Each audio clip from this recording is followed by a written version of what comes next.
Hello class 8 student, my name is Gitanjali. So today we start chapter number first, crop production and management. Paheli and Bujo went to their uncle's house during the summer vacation. Their uncle is a farmer. One day they saw some tools like khurpi, sickle, shovel, plug, etc. in the field. पहेली and बूजो नाम के दो बच्चे हैं जो गर्मियों की छुट्टियों में अपने अंकल के घर जाते हैं और उनके अंकल एक फार्मर हैं। तो वो उनके फील्ड में देखते हैं कि बहुत सारे टूल्स रखे हुए होते हैं, जैसे कि खुरपी, सिकल, शॉवल, प्लग एक्सेट्रा। ठीक है। In order to provide food for a large population, regular production, proper management and distribution is necessary. जैसे कि इंडिया में बहुत सारी पॉपुलेशन है, तो इसके लिए फार्मर को या फिर किसी भी कंपनी को बहुत ही रेगुलर प्रोडक्शन की ज़रूरत पड़ती है उनको खाना प्रोवाइड कराने के लिए, फूड प्रोवाइड कराने के लिए। You have learn that all living organism required food. Plant can make their food themselves. Can you recall how green plants synthesize their own food? अब हमने इसमें पढ़ा, इस चैप्टर में पढ़ा कि जो प्लांट्स हैं वो अपना फूड खुद बनाते हैं, पर हमसे पूछा गया है कि वो अपना फूड बनाते कैसे। जो ग्रीन प्लांट हैं वो अपना फूड बनाते कैसे हैं। हमने पढ़ा था चैप्टर नंबर क्लास 7 में कोई से चैप्टर में हमने ये पढ़ा था कि जो ग्रीन प्लांट्स होते हैं वो अपना फूड इस वजह से बना पाते हैं क्योंकि उनकी लीव्स के अंदर क्लोरोफिल प्रेजेंट होता है। ठीक है। एनिमल्स इंक्लूडिंग फोटोसिंथेसिस की मदद से बनाते हैं वो, क्योंकि उनके अंदर फोटोसिंथेसिस प्रोसेस करके बनाते हैं क्योंकि उनके अंदर क्लोरोफिल प्रेजेंट होता है। ठीक है, समझ आई। Animal including humans cannot make their own food, so where do animal get their food from? जो एनिमल्स हैं और जो ह्यूमंस हैं वो अपना खाना खुद नहीं बना पाते, तो वो जो एनिमल्स हैं वो अपना फूड लाते कहाँ से, वो क्या चीज़ खाते हैं। But first of all why do we have to eat food? लेकिन सबसे पहली बात यह है कि हमें खाना खाने की ज़रूरत क्यों पड़ती है। You already know that energy from the food is utilised by organism for carrying out their various body function such as digestion, respiration and excretion. We get our food from plants और animals और both. ठीक है। जैसे कि हम पहले से ही जानते हैं फूड को यूटिलाइज मतलब जो फूड है वो यूटिलाइज किया जाता है ऑर्गेनिज्म के द्वारा। ठीक है। For carrying out their various body function, अब मतलब बहुत सारे बॉडी फंक्शन को करने के लिए, जैसे डाइजेशन, रेस्पिरेशन और एक्सक्रीशन। ठीक है। और डाइजेशन क्या होता है, मतलब खाना पचाने का काम। रेस्पिरेशन मतलब सांस लेना और इनहेल और एक्सहेल करना। और एक्सक्रीशन का मतलब वही वेस्टेज निकालना बॉडी से। ठीक है। और तो we get our food from plants, और जो ह्यूमंस हैं वो अपना जो फूड है वो कहाँ से लेते हैं, प्लांट से और एनिमल से, और दोनों चीज़ से। ठीक है। When plants of the same kind are cultivated at one place on a large scale, it is called a crop. For example, crop of wheat means that all the plants grown in a field that are of wheat. Crop का मतलब क्या होता है, जो वो फसल जो एक लार्ज स्केल पर उगाई जाती है। ठीक है। उसे कहते हैं हम क्रॉप। जैसे कि for example, crop of a wheat means that all the plants grown in a field are that of wheat. इसमें एक एग्जाम्पल देकर समझाया गया है, जैसे कि एक खेत है, उसमें सारे के सारे जो पौधे लगे हुए हैं, जितने भी प्लांट्स लगे हुए हैं वो सारे वीट के हैं। ठीक है। तो उसे हम क्रॉप बोलेंगे। You already know that crop are of different types like cereals, vegetable and fruits. जैसे कि तुम जानते हो जो क्रॉप है वो डिफरेंट टाइप्स के होती है, जैसे serial, vegetable and fruits. These can be classified on the basis of the season in which they grow. India is India is a vast country. The climatic condition like temperature, humidity and rainfall vary from one region to another.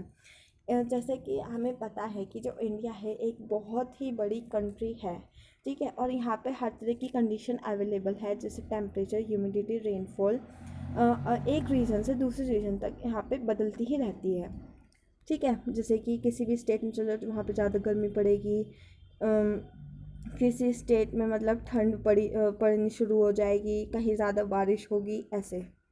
तो अलग अलग state का मतलब अलग अलग मौसम change होता रहता है time to time. According there is a rich variety of crops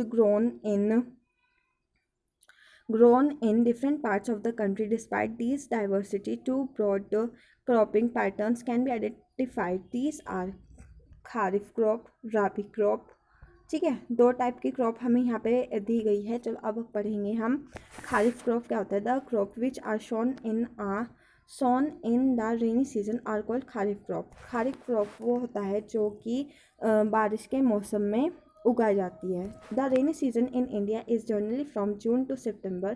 paddy, maize, soybean, groundnut and cotton are kharif crop.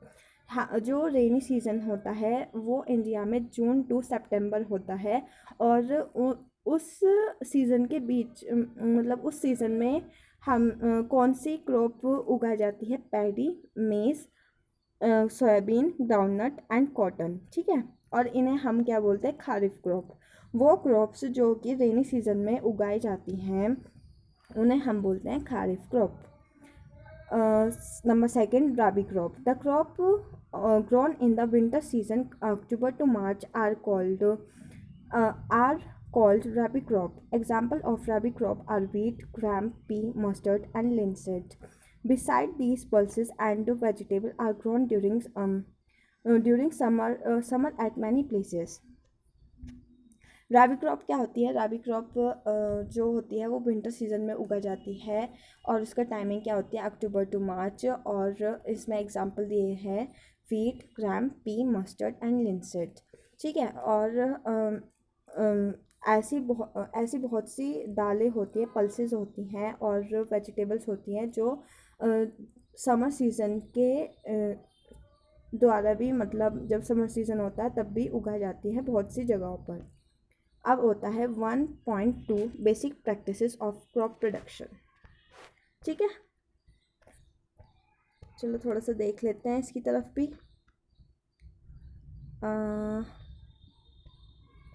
Crop production में यहाँ पे हमें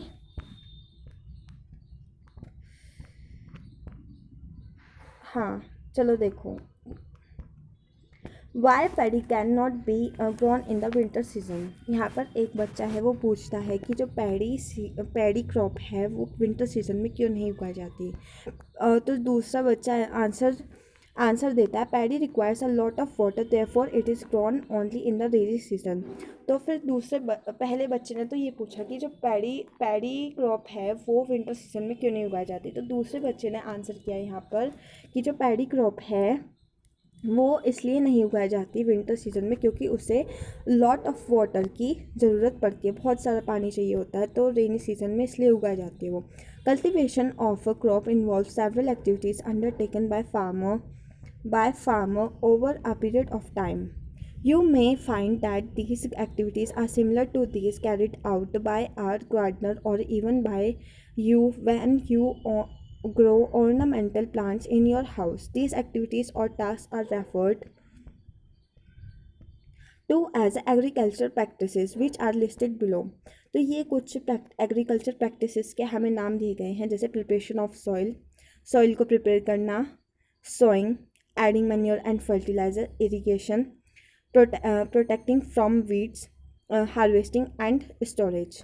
तो प्रिपरेशन ऑफ सॉइल, एक क्रॉप उगाने से पहले हमें मिट्टी की तैयारी करनी पड़ती है, मतलब देखना पड़ता है कि वो क्या उस क्रॉप को उगाने लायक है या नहीं, ठीक है। जैसे और फिर सोइंग, फिर वो उगाई जाती है। एडिंग नंबर थर्ड प्रोसेस होता है यहाँ पे कि उसमें मैन्योर या और फर्टिलाइज़र मिलाया जाता है। फिर उसमें पानी लगाया जाता है, फिर उसमें ऐसी दवाई डाली जाती है उसे प्रोटेक्ट करने के लिए वीड से, ताकि उसमें उन क्रॉप्स में कीड़ा ना लगे। फिर उसे काटा जाता है और फिर उसे स्टोरेज करके उसे वो लास्ट होता है, उसे बेचा जाता है। ठीक है। 1.3 प्रिपरेशन ऑफ सॉइल। तो हम फर्स्ट प्रैक्टिस एग्रीकल्चर प्रैक्टिस पढ़ेंगे जो सी क्या है, preparation of soil. The preparation of soil is the first step before growing a crop. One of the most important tasks in agriculture is to turn the soil and loosen it. This allows the roots to penetrate deep into the soil. Thus, loose soil allows the roots to breathe easily even when they go deep into the soil. Why does the loosening of soil allow the roots to breathe easily? हम मतलब मैंने बोला ना कि मतलब crop उगाने से पहले सबसे पहले देखा जाता है कि जो सॉइल है वो मतलब कैपेबल है उस क्रॉप को उगाने के लिए या नहीं। तो जो अगर मतलब कोई ऐसी क्रॉप भी होती है जो मतलब उसकी जो ग्रोथ है वो डीप ग्रोथ भी हो जाती है, उसकी जो जड़ें हैं वो अंदर तक चली जाती हैं, पर लेकिन फिर भी अगर सॉइल इरोजन होता है या कुछ भी होता है तो वो ना ढीली ढीली पड़ जाती है और वो ना जो फसल है वो बर्बाद हो जाती है। तो ऐसा क्यों होता है? The loosened soil helps in the growth of earthworms and microbes present in the soil. These organism are friend of the farmer. अगर ढीली मिट्टी होती है, इसमें से बताया गया है कि ये अच्छा होता है अगर लूजिंग सॉइल होगी, तो ये जो है ये मदद करती है अर्थवर्म्स को और माइक्रोब्स को मतलब पैदा ही हो जाते हैं उसमें लूजिंग सॉइल की वजह से। जो सॉइल है जो लूजेंट सॉइल है उसकी वजह से अर्थवर्म्स और माइक्रोब्स उसमें पैदा हो जाते हैं, जो कि ये एक इको फ्रेंडली होते हैं, क्रॉप के इको फ्रेंडली ऑर्गेनिज्म होते हैं। These organism are friend of the farmer since they further turn and loosen the soil and adds humus to it. But why the soil needs to turn in and loosen? You have learned in the previous classes that soil contains minerals, water, air, and some living organism. In addition, that plants and animals get decomposed by soil organism. जैसे कि हम मतलब कोई भी अगर animal है या फिर कोई ह्यूमन बीइंग है तो उसे मतलब मिट्टी वगैरह में दबाया जाता है, तो उसके मिट्टी में ऐसे ऑर्गेनिज्म प्रेजेंट होते हैं जो उसे ख़त्म कर देते हैं। ठीक है। उसमें ट्री को डेड ट्री को और डेड एनिमल को उसमें ही सॉइल में डिकम्पोज कर देते हैं। In this way various nutrition in the dead organisms are released back in the soil. These nutrition are again absorbed by plant. Since only a few centimeters of the top layer of a soil supports plant growth, turning and loosening of a soil brings the nutrition-rich soil to the top so that plant can use this nutrition. Thus, turning and loosening of a soil is very important for cultivation of crops. The process of loosening and turning of the soil is called tilling and plucking. जो losing process है और जो turning process है soil का, losing होना और उसका turning होना, और तो उसको हम बोलते हैं टिलिंग और ploughing. This is done by using a plough. Plough are made up of wood और आयरन। जो प्लग है वो किस चीज़ का बना होता है? या तो वो लकड़ी का बना होता है या फिर वो लोहे का बना हुआ होता है। If the soil is very dry it may need watering before plucking. अगर मिट्टी मतलब सूखी हुई है तो वो प्लकिंग से पहले उसे ज़रूरत पड़ती है पानी डालने की उसमें। द प्लग्ड फील्ड में have big clumps of soil और called crumbs. It is necessary to break these crumbs, leveling the fields is beneficial for